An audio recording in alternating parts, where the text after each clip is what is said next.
but I do want to ask you about the counterfactual. Okay, so let's say Rodgers is gone.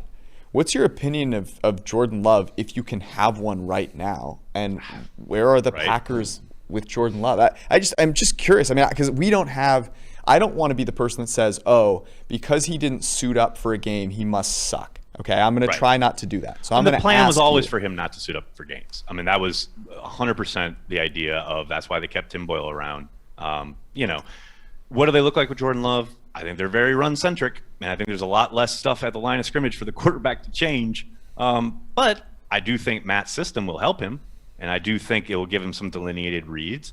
But at some point, he's going to have to make a throw from the pocket on 3rd and 8, right?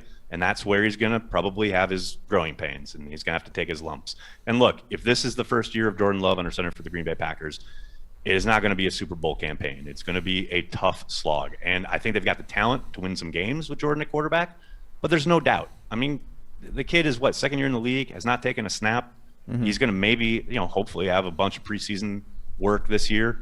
Outside of that, we haven't seen much from him. We know he's got the tools. He can make any throw. His legs are awesome. He's got the athleticism. He's going to make plays. I have no doubt about that. But just the reality of life in the NFL is if he has to start, it's not going to be pretty.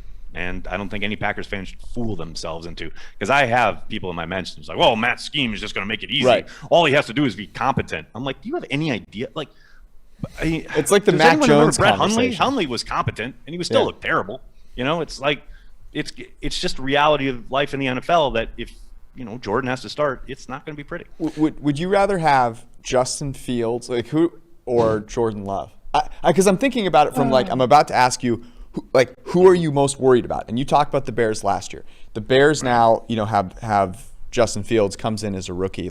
Have you seen stuff with Love in practice or heard things, about that makes you willing to say, I'd actually rather have Jordan Love than Justin Fields?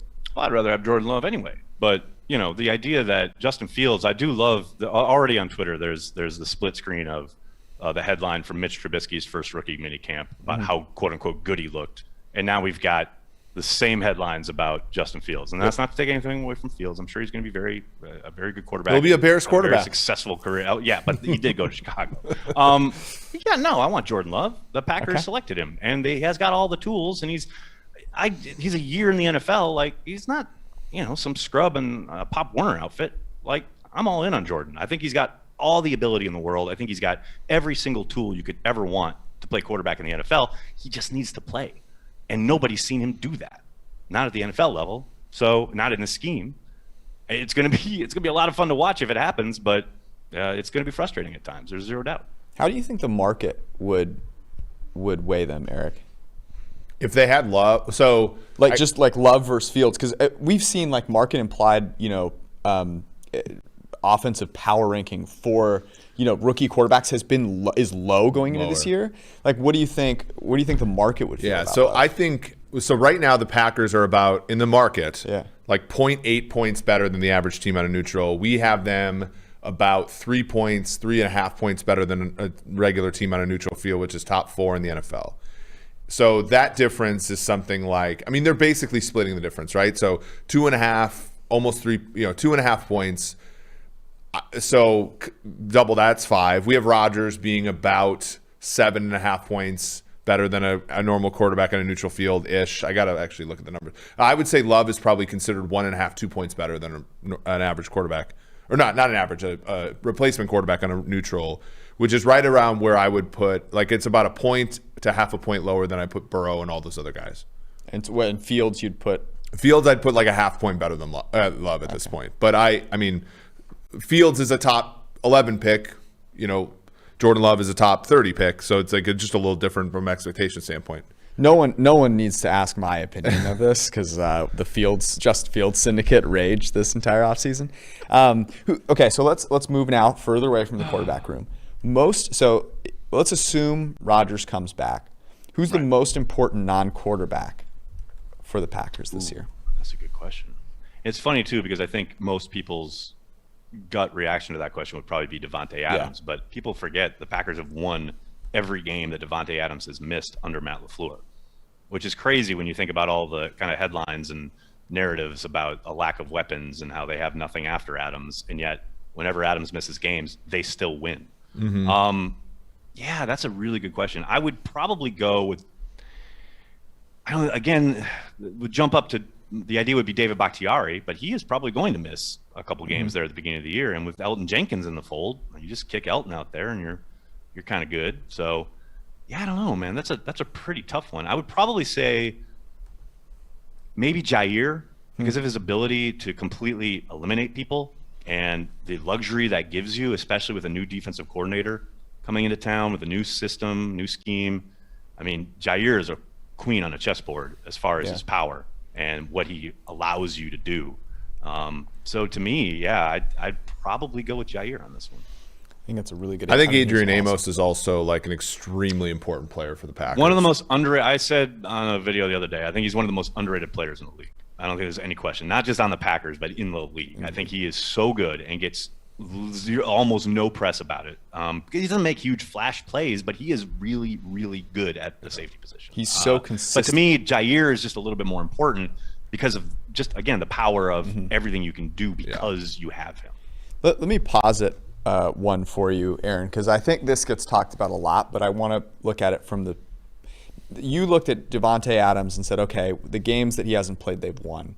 And I want to then fast forward to the game that they did end up losing to the Tampa Bay Buccaneers.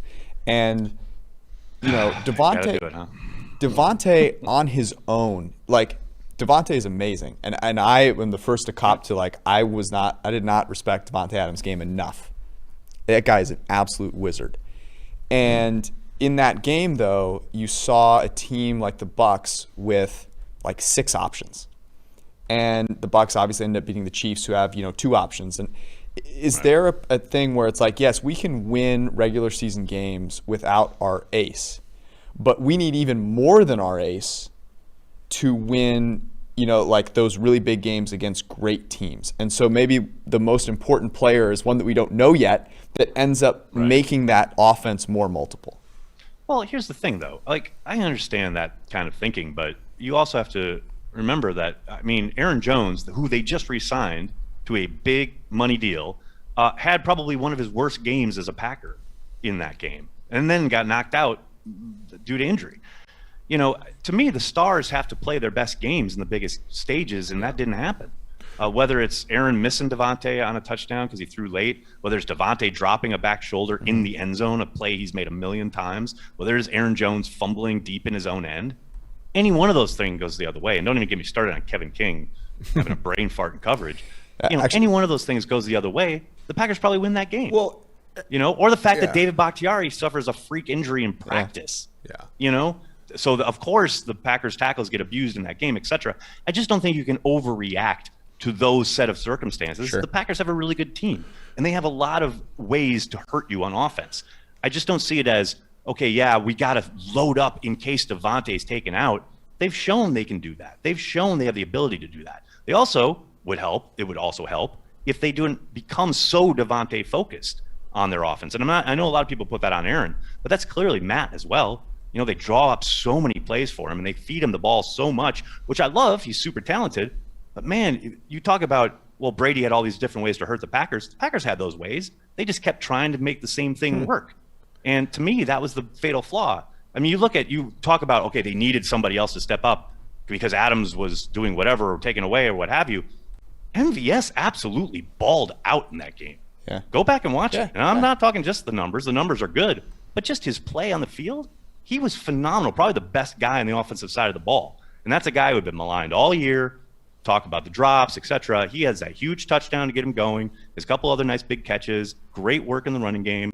I mean, they have the pieces necessary. And I think that's why Brian took a look, said, nope, I'm bringing the whole band back for one more push. Because I do think in that game in particular, their best players didn't play their best games, and they were somewhat kind of a victim of the timing of that game. Do you think that's what makes analyzing the Packers difficult, though? Because, you're talking, and I don't mean to bring up like old memories, but like, they're a team that's made a bunch of NFC title games, which I think is probably more of a symbol of the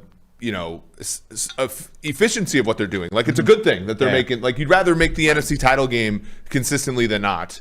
And then every single time there seems to be something that happens that crazy, frustrating thing. Yeah, and it's the easy thing to say is, look, they didn't play that well that day, or they got unlucky. And in the case of the Seahawks game like 6-7 years ago, it's like they just made a couple bonehead plays, like Morgan Burnett fell down when he should have run it in for a touch, like all this stuff. And it's like Clinton Dix misjudging the 2-point conversion. I mean, there's like 20 different things. Yeah, exactly. So then And granted, like, we all like to gravitate towards things, and I think we look at one team that was in the Super Bowl last year who literally took that game as the gospel for their entire offseason. Yeah. And it's like, and I fear that you're missing out on literally everything. Like, you change your course of action to address the O-line when, like, the honest to God reason that you lost the Super Bowl is because 80% of your O-line's injured, and that's not something you can plan for now. Right. Is that might be a feather in the cap of Green Bay's sort of, like, because you're right. I mean, I totally get what you're saying, but like the idea of like not wanting to overreact to a single game is something that every personnel guy will preach and they'll talk about, but sometimes it happens. Mm-hmm. I mean, whether it's or 2 games in the case of Ron Wolf when Randy Moss completely torched them his rookie year, and Ron Wolf turns around and literally drafts 3 defensive backs the next year right in a row, and then talks about, it's not because of Randy Moss. Of course it was because of Randy Moss, but that turned out to be a mistake, and I do think time throughout the NFL will show you can't do one of two things in general. You can't overreact to one game, and you can't overreact to one opponent, even if it's somebody in your division. Yes, you want to beat people in your division. You want to win the division. But if you're so focused on one of those 2 things, you do tend to leave yourself open for, weaknesses and mistakes in other areas. And I think the better job you do of being able to draw back and look at it from a 30,000-foot view, which I think the Packers have done a good job of, you're probably going to build a much better, more well-rounded team. Now, but to your point, you get to a bunch of NFC Championship games and you lose them all. Questions start getting asked. It's like, why can't we get over the hump? I mean, look, it took shipping out Andy Reid after a ton of NFC Championship game losses for the Eagles to finally go win a Super Bowl. Yeah. They finally got, obviously they got McCarthy out of there. Now they've brought in Matt LaFleur to been to 2 NFC Championship games. Still can't get over the hump. There's one common denominator there. Yeah. It's the quarterback.